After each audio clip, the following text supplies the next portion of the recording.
Próxima pergunta é do jornalista Marcelo Godoy, repórter especial do Estadão. Você, Marcelo, para quem? Para o candidato Guilherme Boulos. Candidato, o PT, que o apoia, fez a licitação em 2015 do transporte público que permitiu que as cooperativas de peroeiros nos bairros, muitas das quais infiltradas pelo PCC e investigadas pela polícia, pudessem participar da disputa dos lotes do transporte público em São Paulo.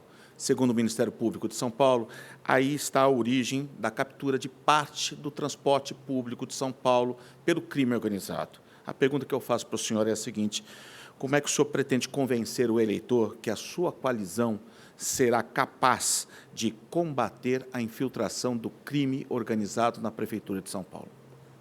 Obrigado pela pergunta, Marcelo. A gente precisa separar o joio do trigo, né, gente? Porque uma coisa é autorizar cooperativas a atuarem no sistema de transporte. Outra coisa é fazer vista grossa e ser conivente com um crime organizado no sistema de transporte. Isso aconteceu agora na gestão do Ricardo Nunes. Essa é a verdade. Aliás, é importante ele responder por que é que ele foi visitar a UpBus no dia seguinte da Polícia Civil e do Ministério Público fazerem uma operação que prendeu o dono da empresa. A prisão, inclusive, foi reafirmada pela Justiça semana passada, com armas, ligado ao tráfico de drogas. Ele foi lá visitar a empresa no dia seguinte da operação. Gravou um vídeo elogiando a empresa. Nós estamos falando de rabo preso. Só pode ser isso. Então, gente, isso é grave. Hoje, o crime organizado está entrando na Prefeitura de São Paulo por todos os lados. Entrou pelas empresas de ônibus, entra com o cunhado do Marcola comandando o dinheiro das obras da Prefeitura. Aliás, é por isso que o Ricardo não abre o sigilo.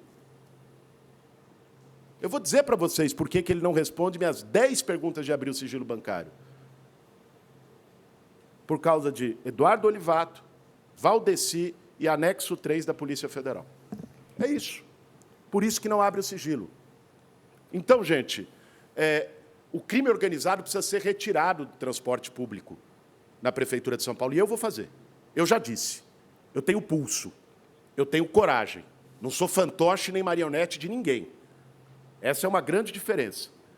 E por isso, eu vou te dizer, Marcelo, eu, em 1º de janeiro do ano que vem, vou passar limpo os contratos de transporte na cidade de São Paulo. A Marta, minha vice, teve que andar de colete à prova de bala como prefeita porque enfrentou a máfia do transporte.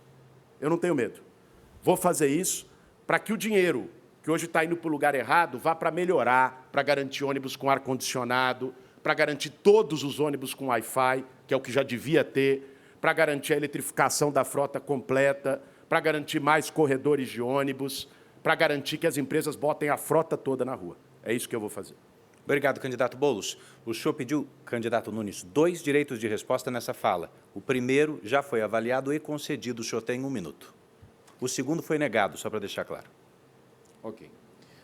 Candidato Boulos, que eu volto a falar, só nesse segundo turno teve 21 condenações da Justiça por inventar mentiras, por fazer fake news. 21 vezes.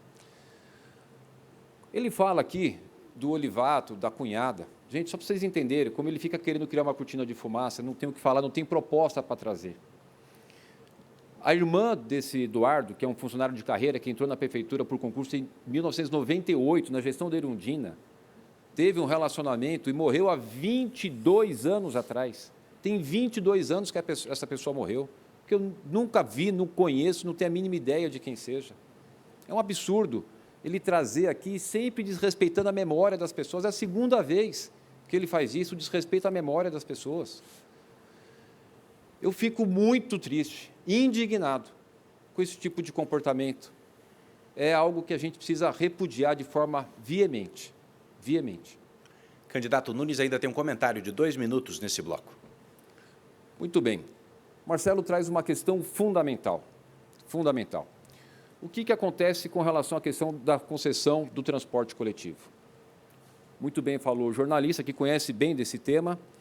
Lá na gestão da Marta, havia a participação das peruas, das cooperativas e eles fizeram um contrato e trouxeram esse serviço que estava sendo realizado fora do sistema oficial e trouxeram e fizeram um contrato e colocaram oficialmente esse serviço. Isso foi andando por várias e várias gestões em contratos emergenciais. O Bruno teve a coragem de fazer a licitação. Fez a licitação e na licitação saíram os 32 ganhadores. Há 2 anos atrás, havia uma investigação, uma suspeita, eu pedi para a procuradora do município, o controlador, ir até o Ministério Público e solicitar a investigação, celeridade da investigação e solicitar que a gente possa estar participando. Colocamos a prefeitura à disposição. Saiu agora uma decisão de uma das empresas de intervenção. Eu fiz a intervenção na Transwolf e fiz a intervenção na UpBus. Eu que fiz. Eu que decidi fazer a intervenção. O que é isso? Tirei toda a diretoria, coloquei a prefeitura tomando conta, é a prefeitura que está dirigindo. Eu fui na empresa para fazer a verificação se aquilo estava tudo funcionando, porque quando teve a intervenção, o fornecedor do diesel não queria fornecer, o funcionário não sabia se receber, e eu, como prefeito, eu faço sempre assim. Eu fui lá e falar, pode fornecer, podem trabalhar, que eu garanto que vocês receberão tanto o salário como os fornecedores. E nós não tivemos nenhuma paralisação. As 2 empresas estão sob intervenção e não houve paralisação. Ele não sabe o que é governar, ele não tem ideia do que é a complexidade de cuidar de uma cidade desse tamanho. E ainda, é bom você saber que eu pedi, e a Prefeitura de São Paulo é assistente de acusação. Os maiores interessados a esclarecer esse assunto é a Prefeitura. Eu fiz intervenção e sou assistente de acusação. Seu tempo foi usado, então vamos continuar com a réplica do candidato Boulos. Primeiro, é mentira que ele decidiu intervir. Isso foi uma determinação da Justiça, que a Prefeitura intervisse. Bom, só para a gente deixar claro. Mas, gente, eu tive a oportunidade, não sei se vocês sabem, de me formar em Psicologia Clínica e fazer meu mestrado em Psiquiatria. Olhando o Ricardo Nunes, ele é um tipo muito comum que se chama passivo-agressivo. Sabe como é que funciona? É o seguinte, é aquela pessoa que agride, agride, agride, e aí depois, quando recebe a resposta, né, tenta se vender como alguém coitadinho. Essa é a postura dele aqui no debate. Agora eu quero retomar, gente, o que ele não respondeu, porque é importante, eu tive que anotar aqui, de tanta coisa que é. Se vai abrir o sigilo, se concorda com o vice que o morador de Jardins tem que ser tratado melhor que o da periferia, por que foi na UpBus no dia seguinte elogiar, já que ele é tão contra, não é? E se o Bolsonaro fez tudo certo na pandemia. Vamos ver se até o fim do debate ele toma energia para poder responder alguma delas.